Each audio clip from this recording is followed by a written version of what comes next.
Hello everyone. What am I doing? Hey everyone, this is Two Sheep, One Wheat. I am Krissy, and today I have an overview and a review for you on Aquatica and Aquatica Cold Waters, the expansion. Let's get to it. Video. Why can't I get that? No. I'm gonna redo that. So like I said, this video is on Aquatica and the expansion, so why don't we just jump right into it. So this is how the expansion and the base game is set up. There is one spot here from the expansion that is added. So this is the tribe board, and it goes on top of the ocean board that's on the base game right there. And what you're going to be placing on here are these new cards, which are tribe cards. It's fitting, isn't it? Of course, on the tribe spot, be tribe cards, wouldn't it? And then the setup is pretty much normal. So we have these cards right here. So these are location cards. So there are some new location cards that come with the expansion, and you can tell what those are because they have this symbol right here on the card so that you know that they come with the expansion. So this is the setup here for the location cards, and then we move on to these cards right here, the ocean character cards, and there are some new ones in here too, and they would have the exact same icon as these cards right here. And instead of at the bottom like those, you can see them on the side right here. So that is how the board is set up with all the cards and everything like that. And then each player gets one of these player boards like this right here. And what you're also given is your mantas here in the symbol and the color that you have chosen. So for this one today, I have chosen to be orange. Now, along with these, you get your deck of hands. Deck of hands? Hand? Deck? You get your deck? You get your deck, which is also by the same symbol here that I have as my mantas, which is these orange kind of diamond shapes. So this is your starting hand. This is what you have to start with to be able to play the game.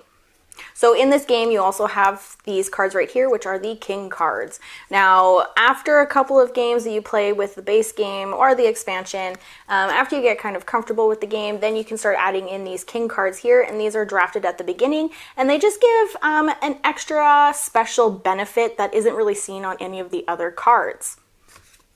So along with your 4 mantas that you start the game off, after you play a couple of some of these location cards here, they will give you some extra mantas here, which are the special bonus mantas. You can find them here. They have a bunch of different bonuses here that you can use throughout the game. So collecting these do come in handy whenever you're playing.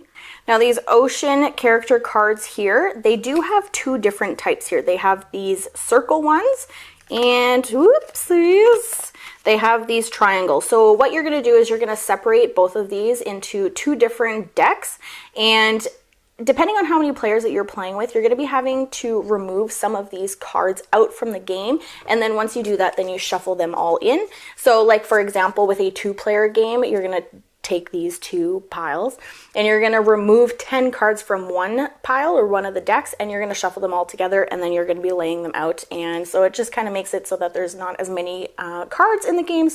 And then for these location cards, you're going to be doing something similar. So for example, for a 2-player game, you're going to be taking each of these locations. So there's actually 5 different types of them, and you're going to be removing 6 cards from each of those at random, shuffling them together, and then placing them for the draw pile. So we went over how you set up the game and all the components to everything like that so that you have a better understanding for all of the actions as a player that you can take for this game.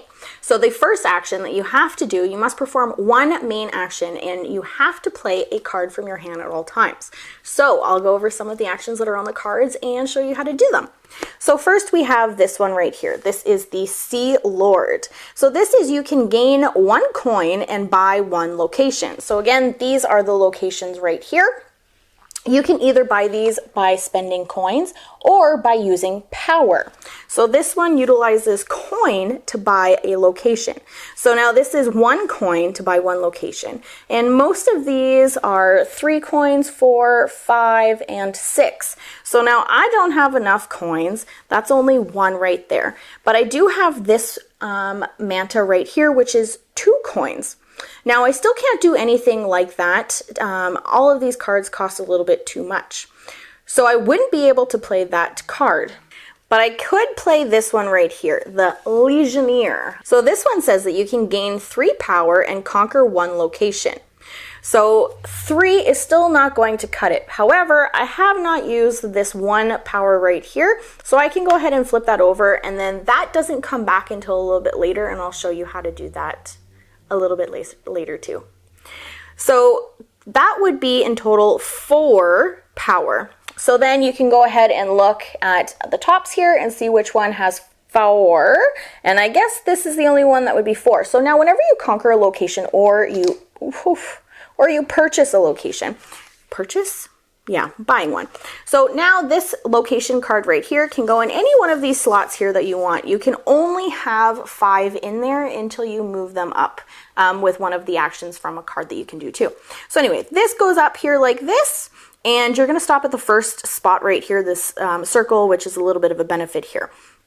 Now, just to go through, each player that you pick, like this one is the orange one, they come with a specific location that you can buy for a discount or conquer for a discount. So it just so happens that I did not purchase the one that I could for this type right here.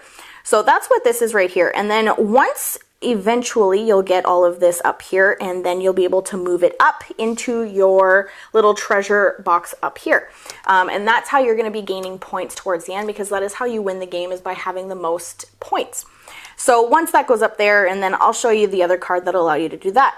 So say we played that card and everybody else went, and then now we wanted to play this card. So you can gain 1 coin and purchase a location. But again, like we were saying, we only have 1, potentially 2. But now if you wanted to use this, you could use this benefit on this card here and then just simply push it up. So now in total, that's 4, and this would be 5. So you could potentially buy a card here for 5 coins. And usually the higher the amount on the card, or the higher the conquer number, or the higher the power number that needs to conquer that card, usually the higher victory point at the end, or usually more of these benefits right here. Now, say you don't really want to use the benefit that's there, you have this one right here with this arrow here, which will allow you to raise one up and not use that benefit on there, so that you can hurry up and get the card slid in there so that you can put it into your treasure.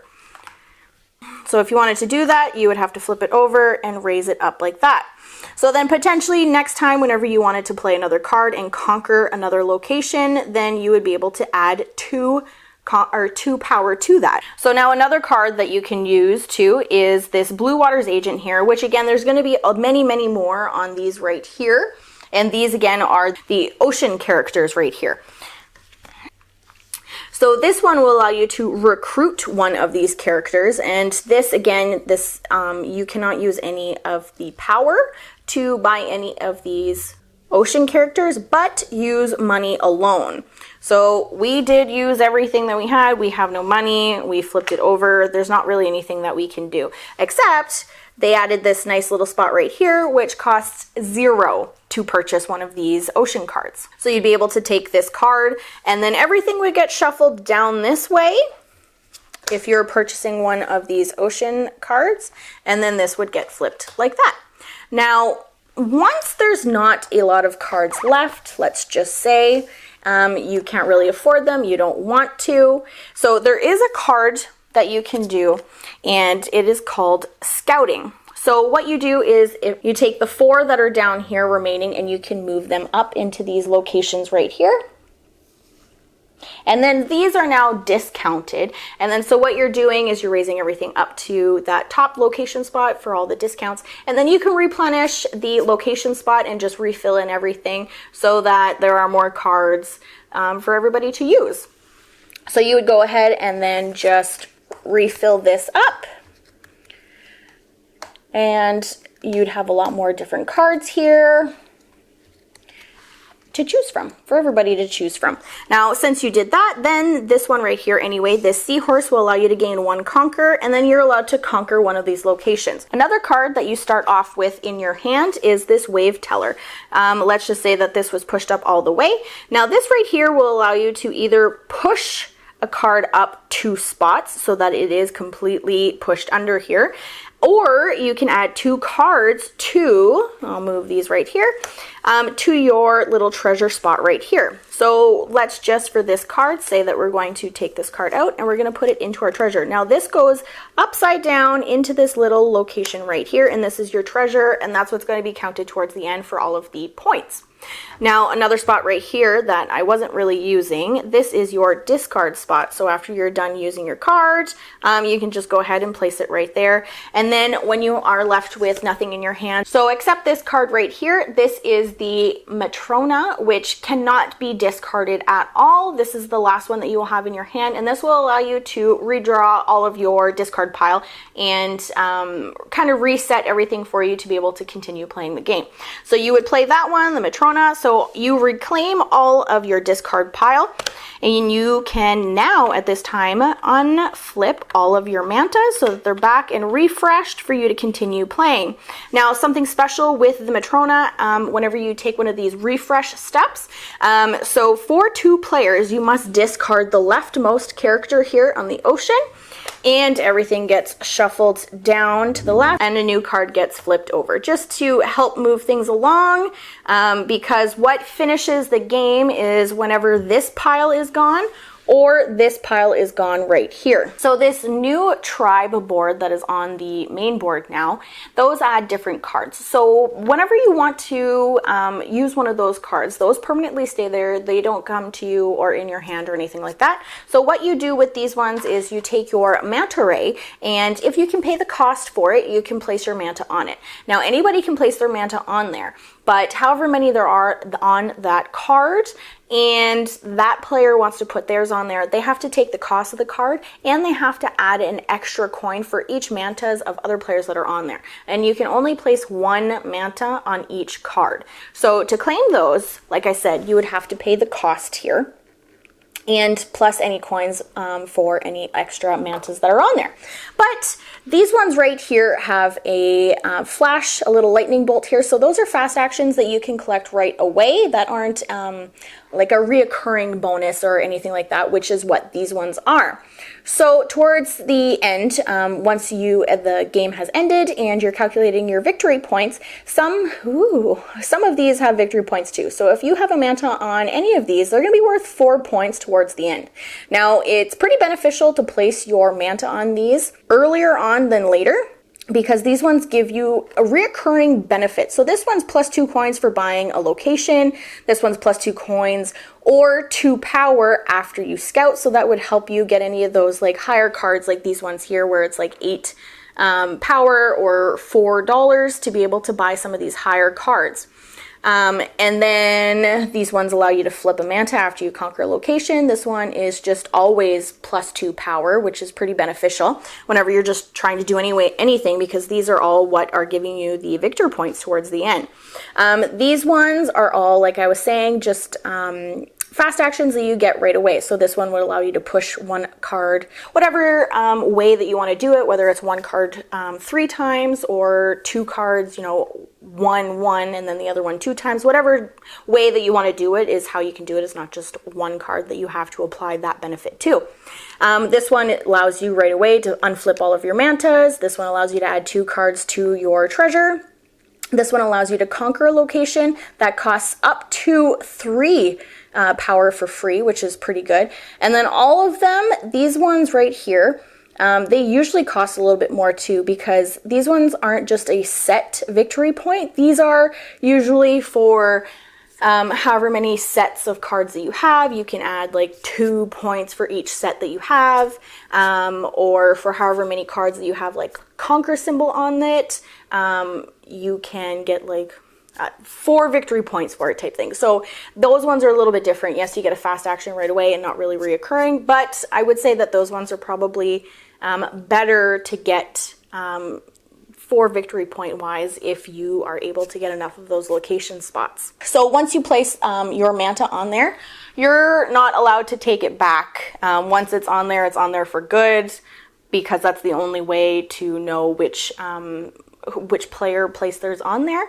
And so you kind of have to be careful with that too. You don't want to make a mistake and wind up with only 3 mantas and not being able to kind of do anything because you wasted some up there. So a little give and take up there. So just pay attention with that. And then just to touch again on these location spots here. So once you add this into your board and you are able to push it all the way up, you actually get the manta right away as soon as you push it up. It doesn't need to go into your treasure before you are able to get that manta. So as long as you can push them up, you can get that, and then they go straight onto your board. They're refreshed and everything so that you're able to use them right away. Same thing whenever you're buying any of these ocean character cards right here. They go directly into your hand. You don't have to refresh them either to be able to use them. And then, like I said, if the ocean character deck is all used and gone, or if the location deck is all gone, that is what ends the game. And so once that happens, each player, even the person who took the last card and started the end of the game, every player gets to go one more time. And then after that, what you're going to do is just take all the cards from your treasure, and you're going to be counting all of those victory points, and then of course getting these cards right here too, all the victory points that you have your manta on, and then whoever has the most points wins the game. So that is how you play it. That's how you play it. So what I really like about this game, one, it's just beautiful to look at, all of these different like creatures and all these cards and everything. The artwork on these are really, really well done. And even the artwork on the boxes too. I think I actually prefer this one just because it's a little bit more light, not as heavy as the base one. So on my shelf, I actually have it like this, sitting there like that, because I think this one is just a little bit cuter. So there's the artwork. There's no denying it that it's great. I think my favorite card in this whole one is this one right here. It's a dog underwater. I think that's really cute. I'm not quite sure what it's doing. It's got these cute little paws. I don't know. Little Explorer it's called. It's pretty cute. I enjoyed playing this. Oh gosh, I don't even know how many times that we played this game whenever we first got it, but definitely enjoyed just going through the artwork and everything while we're playing the game, commenting on them, all the cute colors and everything. And it definitely takes really good pictures too, because it is so colorful and vibrant and everything like that. So yeah, the artwork just amazing, I would say, at this game. It's a very good looking game. And the play too, the play is really, really easy. It took a little bit to get through the rule books just because we actually started playing this game with the expansion. So we never actually played with the base right here. So I couldn't even tell you really how it plays. I guess I know how it plays. You're just working towards one of these bonuses here that you have. There's little like pogs almost that you go on here, and whichever ones that you want and can accomplish, then you're just adding your manta on those. So I would say, even without playing that base one, I would say that this one's probably a lot better, and I think that that's why that they added it too. But even with, if you're playing with all of the base cards and everything, you can still play with the base board. Yeah, the board on the base, that extra little bit. You don't have to play with the tri-board. You don't have to play with it, which is nice, right? So you can kind of do whatever. And then like the king cards, you can choose to play with those or not play with them. I think that they just, like I was saying at the beginning, they just give extra not bonuses, I guess bonuses, but different effects that you can do that aren't on any of these ocean cards here. So just a little bit extra, and they're kind of powerful too. So you're only you only get one whenever you're playing, which I think would be enough. You don't want to have too many of them and kind of overpower the game, because that would not be fun. So I enjoyed that too. We did play with those king cards. Really beneficial. I really enjoyed playing with them. I think we'll continue to play with them. There's no reason really not to. And then what else? Oh, these mantas. These mantas are pretty cool too. nice and hard with the colors and everything. I would say though, there's an orange and then there is a red, and I would probably call it more of like a burnt red. So the colors are pretty similar together, but they both have different symbols on them. So as long as you are looking at the right symbol, then I don't think that anybody would get confused. And then while we're talking about colors, I have a nice light right here. You can see the shadow over my face. So I have a nice light right here, and when we play, I'll put it down here and I'll see if you can see what I'm seeing. But the way, the angles and everything like that, these are really hard to see. This color with the light bouncing on them is really hard to see. So really just nitpicking about this game. Like if you're holding it up, you can see the color. And I did hear that they changed the color because this is like the second printing, I think, of Aquatica. So they did change the color. They did lighten up these. So they're a little bit easier to see, but I don't know, again, just like nitpicking, right? It's hard to see for me. I probably would have went with a different color, but there's a blue in there, and it's actually a lighter blue than what's on the board, and that one's not that bad either. The Moon Melody Clam. I don't think I've seen this one. That one's a little freaky. Yeah, so what else? This game, what does it say? 60 minutes? I'd probably say, yeah, roughly 60 minutes you're going to be playing this game. And it all depends on how many people that you're playing with, right? But they did adjust that really nicely, so you're taking cards away for 2 players. And then for at 5 players, I think all of the cards stay in. So about 60 minutes anyway for 2 players. For us, 60 minutes. And then, so the base game actually is 1 to 4 players, and the expansion adds an extra 5th player, which is white, which isn't terrible either because they're a little dark, right, the mantas? There's no way I'm getting that because I am stuck in here. I'll put a picture up right here of all the different colors, and then you can see for yourself, because I know it's probably a little hard to be looking from the overhead like this, and all you pretty much see is just gray. So I'll put that picture up right here so that you can see them all the different colors for the characters.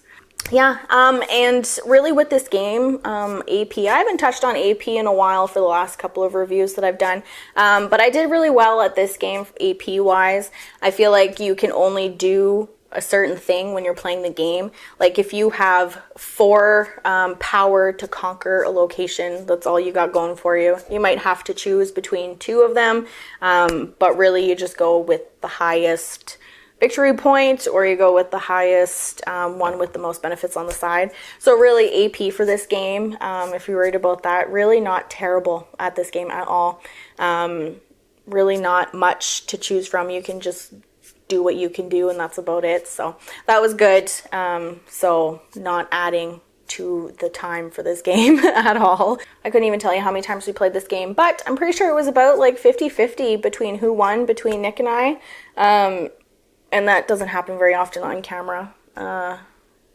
I already have recorded the playthrough for this, and it's been so long, I don't remember who won, but I'm sure it's not going to be a surprise who won. I won't give it away because I don't remember, but I'm sure nobody's going to be surprised when we do watch it. I'm going to edit it later this week, and I'm going to be like, oh yeah, oops, here I thought I had a chance. But for a card game, this is pretty good. It's still a board game because it comes with a board, which I really like whenever you have a designated spot for everything when you're playing. And it comes with enough cards too. There's always a variety coming out. Again, they're, you know, the same. You get the same benefits type thing. But all the cards, all the artwork and everything, they're all different, which makes it really work well together and really enjoyable. Honestly, I really had a lot of fun playing this game. I really enjoyed it. I know that Nick liked it a lot too. Usually if there's a game that we don't really care for or whatnot, we'll just play it once or twice. But yeah, we got this game in quite a few times. Yeah, I don't know if the theme suits you, if you enjoy these like kind of a little dark, mysterious, not too dark, just nice, colorful, you know, underwater games, card games, kind of how this plays, because I went over it a little bit. If you think that you would enjoy it, then you probably would. and it might be worth checking out. So let me know what you think about this game down below.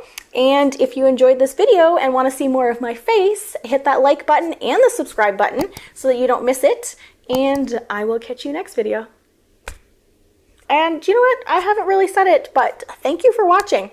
I would not be making these videos if it wasn't for any of you guys. So thank you. I'll catch you next time. Wait, what? What is happening? What is happening? I don't understand this.